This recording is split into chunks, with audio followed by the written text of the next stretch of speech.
ഗ്രാമത്തിലേക്ക്. ആദ്യ ബജറ്റിൽ തന്നെ തകർന്നു പോകുന്ന സർക്കാരുകൾ വളരെ കുറവാണ്. എന്നാൽ ഗതികെട്ട ഇപ്പോഴത്തെ കേന്ദ്രത്തിലെ മോദി സർക്കാരിന് അതും സംഭവിച്ചുകൊണ്ടിരിക്കുന്നു. സാധാരണക്കാരെ വിസ്മരിച്ചുകൊണ്ടുള്ള മൂന്നാം മോദി സർക്കാരിൻ്റെ ആദ്യ ബജറ്റ് ചർച്ച ചെയ്യാൻ തുടങ്ങിയതോടെ മോദിയെയും BJP സഖ്യ സർക്കാരിനെയും അടിച്ചൊതുക്കുകയാണ് പ്രതിപക്ഷം. ഇന്നലെ രാഹുൽ ഗാന്ധിയുടെ പത്മവ്യൂഹം പരാമർശം രാജ്യം വളരെ ശ്രദ്ധയോടെയാണ് കേട്ടത്. സത്യത്തിൽ മോദി സർക്കാർ രാഹുൽ ഗാന്ധിയുടെ വാക്കുകൾക്ക് മുന്നിൽ ഉരുകിത്തീരുകയാണ് ഉണ്ടായത്. അതുപോലെ പല പ്രതിപക്ഷ നേതാക്കളും മോദി സർക്കാരിനെ അടിച്ചൊതുക്കി. അതിലേറ്റവും പ്രമുഖനാണ് കേരളത്തിൽ നിന്നുള്ള MP NK പ്രേമചന്ദ്രൻ. ബജറ്റിൽ കേരളത്തോട് കാണിച്ച അവഗണനയും അതുപോലെ മോദി സർക്കാരിൻ്റെ ഗതികേടും അക്ഷരം പ്രതി തുറന്നുകാട്ടുകയാണ് NK പ്രേമചന്ദ്രൻ ചെയ്തത്. 100% നിരാശാജനകമാണെന്നാണ് പ്രേമചന്ദ്രൻ ബജറ്റിനെ എതിർത്തുകൊണ്ട് നടത്തിയ പ്രസംഗത്തിൽ ആശങ്ക ഉന്നയിച്ചത്. N² സർക്കാരായി മൂന്നാം മോദി സർക്കാർ പരാജയപ്പെട്ടിരിക്കുന്നു എന്നാണ് പ്രേമചന്ദ്രൻ തുറന്നടിച്ചത്. ഈ സർക്കാരിൻ്റെ നിലനിൽപ്പ് പൂർണ്ണമായും TDP JDU എന്നീ 2 പാർട്ടികളെ ആശ്രയിച്ചായതിനാൽ കാലാവധി പൂർത്തിയാകാൻ കഴിയില്ല, കാലാവധി നരേന്ദ്രമോദി പൂർത്തിയാക്കില്ല എന്നുറപ്പിച്ചു പറയുകയാണ് പ്രേമചന്ദ്രൻ. എങ്ങനെയും ഈ കക്ഷികളെ പ്രീണിപ്പിക്കുക എന്നത് മാത്രമാണ് ബജറ്റിൽ ലക്ഷ്യമിട്ടിട്ടുള്ളത്. രാഷ്ട്രീയമായി പിന്താങ്ങുന്ന കക്ഷികളുടെ സംസ്ഥാനങ്ങളെ അതിരുകടന്ന് സഹായിക്കുകയും എതിർക്കുന്ന സംസ്ഥാനങ്ങളെ പൂർണ്ണമായും അവഗണിക്കുകയും ചെയ്യുന്നത് ഒരിക്കലും നീതീകരിക്കാനാവുന്നതല്ല. തെരഞ്ഞെടുപ്പിന് മുമ്പുള്ള ഇടക്കാല ബജറ്റിലും തെരഞ്ഞെടുപ്പിന് ശേഷമുള്ള പൂർണ്ണ ബജറ്റിലും എല്ലാ മേഖലകൾക്കും വകയിരുത്തിയിരിക്കുന്ന തുക ഏകദേശം ഒന്ന് തന്നെയാണ്. എന്നാൽ പൂർണ്ണ ബജറ്റിൽ ഒട്ടനവധി പദ്ധതികളും ആനുകൂല്യങ്ങളും പ്രഖ്യാപിച്ചിരിക്കുന്നു. അതിനുള്ള വരുമാനം എവിടെ നിന്നാണെന്ന് വ്യക്തമാക്കണം. ഓരോ മേഖലകൾക്കും അനുവദിച്ചിരിക്കുന്ന തുകയും പ്രഖ്യാപനങ്ങളുമായി തട്ടിച്ചു നോക്കുമ്പോൾ ബജറ്റ് സുതാര്യമല്ല എന്ന് വളരെ വ്യക്തമാണ്. തൊഴിലില്ലായ്മ പരിഹരിക്കാൻ ക്രിയാത്മകമായ ഒരു പദ്ധതിയുമില്ല. സർക്കാർ പ്രഖ്യാപിച്ചിരിക്കുന്ന എംപ്ലോയ്മെൻറ്റ് ലിങ്ക്ഡ് ഇൻസെൻറ്റീവ് തൊഴിലില്ലായ്മ പരിഹരിക്കാൻ പര്യാപ്തമല്ല. തൊഴിലുടമകൾക്ക് ഗുണവും തൊഴിലാളികൾക്ക് പ്രയോജനവുമില്ല. പദ്ധതി കൊണ്ട് കൂടുതൽ തൊഴിലവസരങ്ങൾ ഉണ്ടാകില്ല എന്നാണ് പ്രേമചന്ദ്രൻ പറയുന്നത്. ഇന്റേൺഷിപ്പ് പദ്ധതി നല്ലതാണെങ്കിലും നടപ്പാക്കണമെങ്കിൽ നിയമനിർമ്മാണം ഉണ്ടാകണം. വിഷയങ്ങളെ വസ്തുതാപരമായി വിലയിരുത്തി ശാസ്ത്രീയമായി നടപ്പാക്കാൻ സർക്കാർ തയ്യാറാകണമെന്നും MSMEക്കായി പ്രഖ്യാപിച്ചിരിക്കുന്ന പദ്ധതിക്ക് ആവശ്യമായ പണം നീക്കിവച്ചിട്ടില്ല എന്നതും ഗൗരവകരമാണെന്നും NK പ്രേമചന്ദ്രൻ MP ലോകസഭയിൽ തുറന്നടിച്ചു. കേരളത്തെ പൂർണ്ണമായും അവഗണിച്ചു.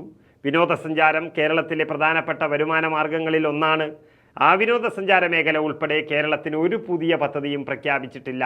വെള്ളപ്പൊക്കം ഉൾപ്പെടെ പ്രകൃതി ദുരന്തത്താൽ കേരളം അനുഭവിക്കുന്ന ദുരിതങ്ങളോട് അനുഭാവപൂർണമായ ഒരു നിലപാടും കേന്ദ്രമെടുത്തില്ല. സാമ്പത്തിക പ്രതിസന്ധി നേരിടുന്ന കേരളത്തിന് അത് മറികടക്കാനുള്ള നിർദ്ദേശങ്ങളുമൊന്നുമില്ല. കേരളത്തെ ഇത്രയേറെ അവഗണിക്കുന്നത് വലിയ പ്രതിഷേധാർഹമാണെന്നും അദ്ദേഹം പറയുന്നു. കേരളത്തോട് കാണിക്കുന്ന ഈ വിവേചനം ഫെഡറൽ തത്വങ്ങളുടെ അടിസ്ഥാന മൂല്യങ്ങൾക്ക് വിരുദ്ധമാണ്. അങ്ങനെ നായിഡു, നിതീഷ് എന്നീ 2 സഖ്യത്തിൻ്റെ മാത്രം താൽപ്പര്യം കണക്കിലെടുത്തുള്ള ഈ ബജറ്റ് രാജ്യത്തെ തകർക്കുമെന്ന മുന്നറിയിപ്പ് പ്രേമചന്ദ്രൻ MP നൽകിയിരിക്കുന്നു. പ്രേമചന്ദ്രൻ ലോകസഭയിൽ നടത്തിയ പ്രസംഗത്തിൻ്റെ വീഡിയോ നമുക്കൊന്ന് കണ്ടു നോക്കാം. Shri NK Premachandran G.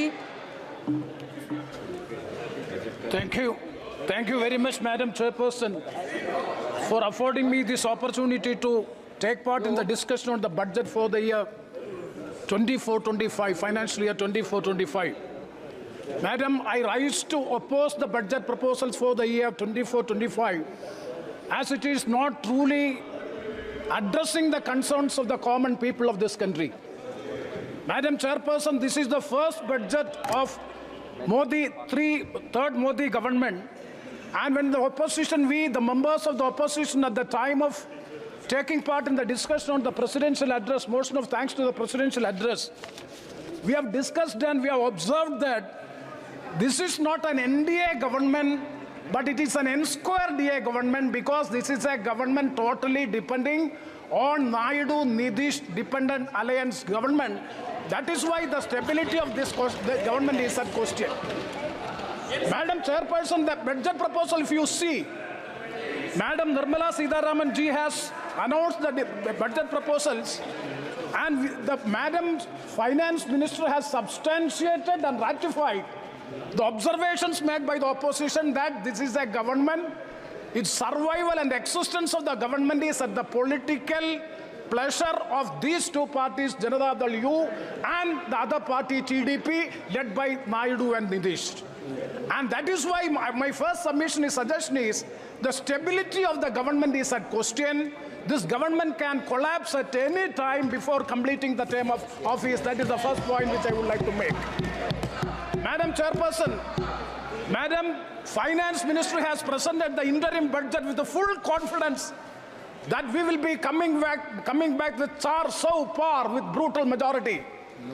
But after the election, Madam has presented the budget giving a political message that the government is lacking confidence. That is the reason why the government is succumbed to the pressure of the two political parties and also violating the federal principles of our constitution, giving thrust to two states and discriminating other state means this is totally against the basic principles of the constitution. That is, the federal character of the constitution is not complied with the pronouncement of the budget proposals for the year 24-25. Madam Chairperson, I am confining my speech to 4 points. Kindly allow me time. I have given more than 100 cut motion notices, so for which I am not getting an opportunity to speak on the cut motion. So kindly give me some time so that I can move all these things. Madam, the first point is the lack of transparency in the budget. Madam, kindly examine the interim budget. The total size of the budget was 47,65,000 crores. The full budget, it is 48,20,000 crores. That means 55,000 crores additional expenditure than the interim budget. What about the gross borrowing, Madam? Kindly see 16,85,000 crores in the interim budget, and in the full budget it is just 16,10,000 in the full budget. That means 75,000 crore less in the full budget. My specific question to the Honorable Finance Minister is, from where the additional allocation comes? Kindly explain the House from where the additional amount which you have announced so many programs in the full budget, from where do the money comes? Kindly explain. No amount is allocated for the new projects or schemes announced in the full budget. For example, in page 39, para 24 and 25, announced a new scheme by 9 Prime Ministers Jan Jetiya Gram Abhayan for improving the socio-economic conditions of the tribal communities, covering 63 villages, benefiting 5 crore people. But the amount allocated in the interim budget as well as in the full budget for the tribal affairs is the same as, that is 13,000 crores. Where do the further allocation will come? And also you have declared 56,000 crores additional allocation for Bihar and 15,000 crores for the Andhra Pradesh. But in the budget allocation for North is the same 2,78,000 crores in the interim budget as well as in the full budget. So it is very clear that the amount of allocation prescribed and presented in the budget speech is not reflected in the figures of the budget. That means the budget is lacking transparency and hence it is to be opposed. The Honorable Finance Minister has to explain regarding the transparency of the budget. The second point is the focus point that the flagship program of this budget is nothing but it is employment and skilling.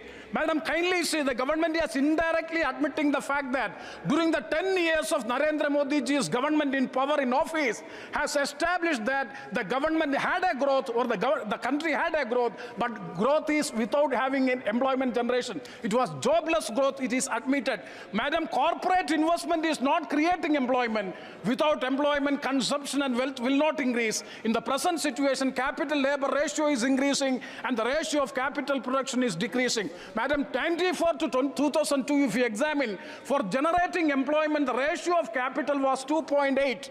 And 2003 to 2017, it is 5.6. That means employment growth rate is decreasing. Along with the artificial intelligence is coming, further it will enhance. So the economic survey presented by the Honorable Finance Minister in the House, I quote, Indian economy need to generate an average of 78.5 lakh jobs annually until 2030 in the non-farm sector to address the unemployment, unquote. Madam, unemployment is the biggest challenge and how it is going to be addressed. My specific question is, and 9.2% is according to the CMIE, I'm not going to dispute all the figures and all these things.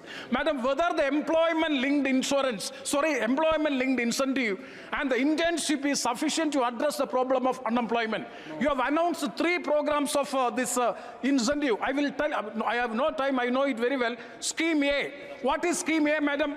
according to scheme A, 15,000 rupees, first month salary up to 15,000 rupees will be paid to the employer for an employee who is being recruited in the company, and that too in 3 installments, and that is the first scheme. And the second scheme is the EPFO contribution of the employer and employee for the first 4 years for the first time employees, second one.